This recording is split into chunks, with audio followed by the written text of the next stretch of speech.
So there are still a lot of questions surrounding this attempted assassination of President Trump that happened on the 13th. And Senator Chuck Grassley just released some body cam footage that he obtained from the law enforcement agency that was the first on the scene on the roof where the shooter Crooks was shot. And I'm going to warn everybody, this is a little blurred out, but there's still it's still a graphic video. So if you're queasy about blood, then I would suggest not watching it. But this is a very, very important part of figuring out the pieces of the puzzle to this very, very suspicious shooting and what exactly happened. So let's go ahead and take a look at this, and I'm going to live react to this video and see what this actually gives us. So let me play. I'm starting the video about a minute in because I'm not going to do the preliminary of the news because I don't think it's important for the context of what we're talking about. So let's look at this video and kind of see what happens. No. So this is the guy that yes, Beaver County sniper team sent the pictures out. This is him. Okay. Right there, obviously. Got it. So immediately, this is a Secret Service agent, it looks like, talking to a couple of other law enforcement agencies. It looks like this guy's wearing some sort of camo multicam pattern. This guy has a police placard on, dressed in black. I know some of the Secret Service CAT teams were dressed in this, but I assume that this is local law enforcement that is up on the roof, because I think it was local law enforcement, SWAT, or CAT team that was first on the scene.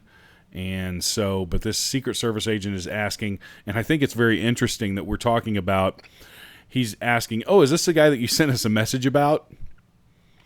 Yeah, that's pretty condemning. Is this the guy that you sent and said that would be a threat? Oh, wow, he's on the roof with a gun, and he just got shot in the dome by a sniper. Tell you what, if this wasn't nefarious, the ineptitude of the protective teams was at an all-time high for this one. The bike in the back. On that bike? We don't know. I don't know. Treating that as suspicious device. One second. I believe the sniper that seen these and sent the pictures is right inside this building. Michelle, is Greg in there? So if you go to that window to... So this is an interesting thing. I didn't actually know when they talked about a sniper team in the building he was in. I had assumed they were underneath him, but it looks like this taller part of the building, they may have been in that portion of the building. As you can see, there's not a really good vantage point. This is where indoor sniper setups don't actually work for Overwatch very well unless there's a specific area that you're covering and other teams are covering other areas. There's very few windows or vantage points in this building. So I don't know how you can survey the entire area, and that may be honestly why they didn't see the guy getting on the roof until the last minute. I'm still wondering where the actual kill shot came from, whether it was this team, the team that was on the roof behind Trump. I've heard that that wasn't the team that took the shot, but honestly, we don't know at this point. But that is a very interesting point that I wasn't aware of, that these guys were actually in this elevated portion of the building that has an extra story on it and looks out over these roofs. It's open. Yell for Greg. That's the sniper that sent the original pictures and seen him come from the bike and set the book back down and then lost sight of him. He's the one that sent the pictures out. I don't know if you got the same ones I did. I think I did, yeah. He's got his glasses on and he's... So that's really interesting. That kind of confirms what I just said, that they saw him, then they lost sight of him as he moved around. So that's, once again, and it's been reported by the now stepped-down director of the Secret Service that they did not stay on the roof because it was too hot. That was one of the reports that came out earlier today. Man, that's pretty weak to get off of a roof because it's hot in the middle of July when you're Overwatch for the President of the United States, or the former president, soon to be president again in all likelihood. That's pretty weak. But let's watch a little bit more of this.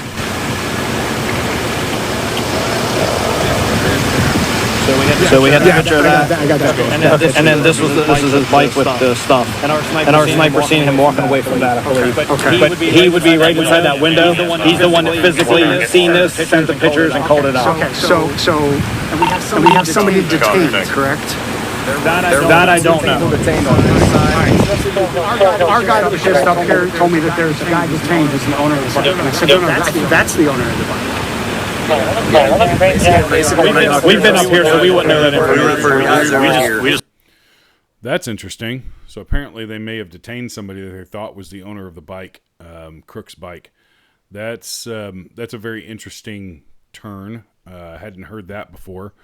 And so, but there's not any information on any of this stuff as it starts to trickle out. And the Secret Service is being very tight-lipped.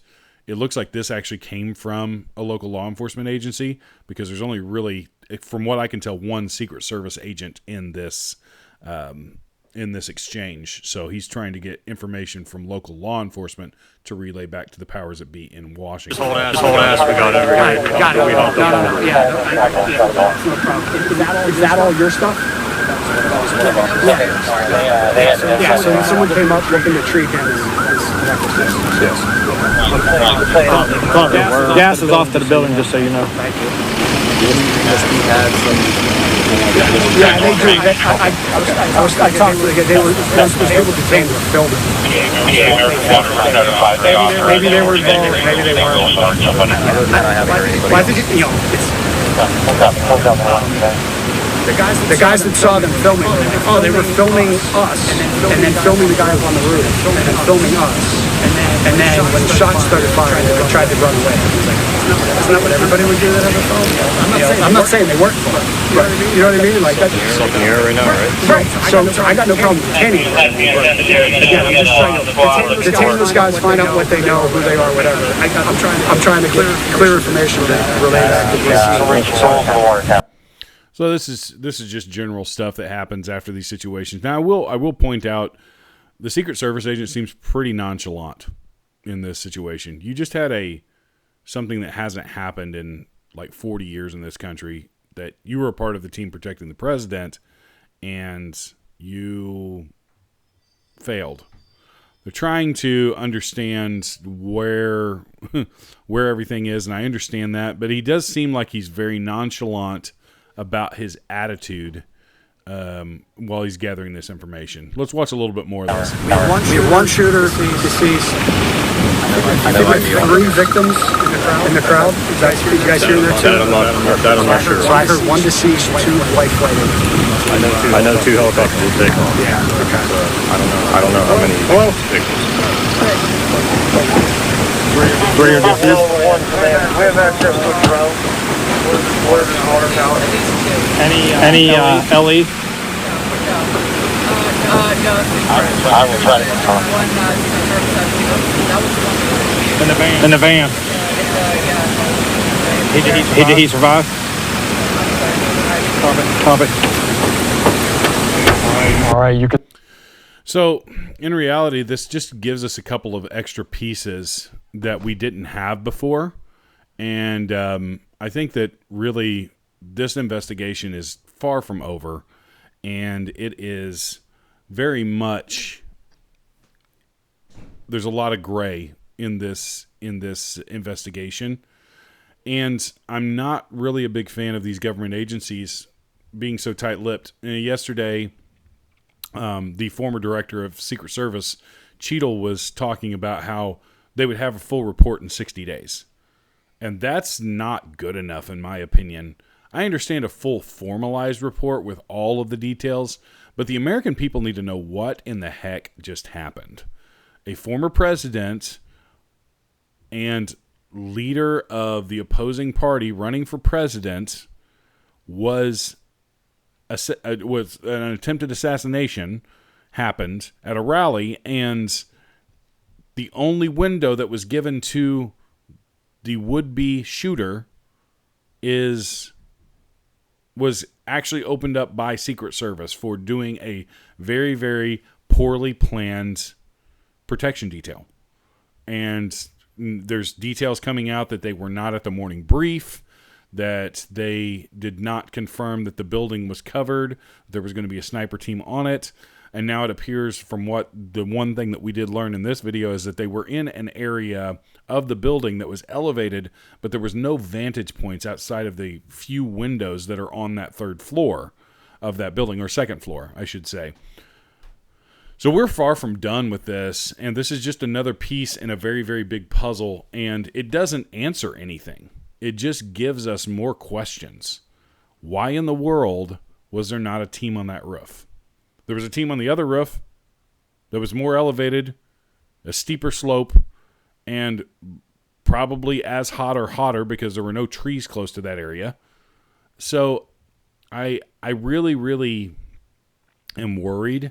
And I'm glad that senators like Chuck Grassley and Josh Hawley are pressing into this, and they're trying to get answers, and they're trying to force accountability on these government agencies, because we do need change, and we do need to hold these government agencies accountable for ineptitude.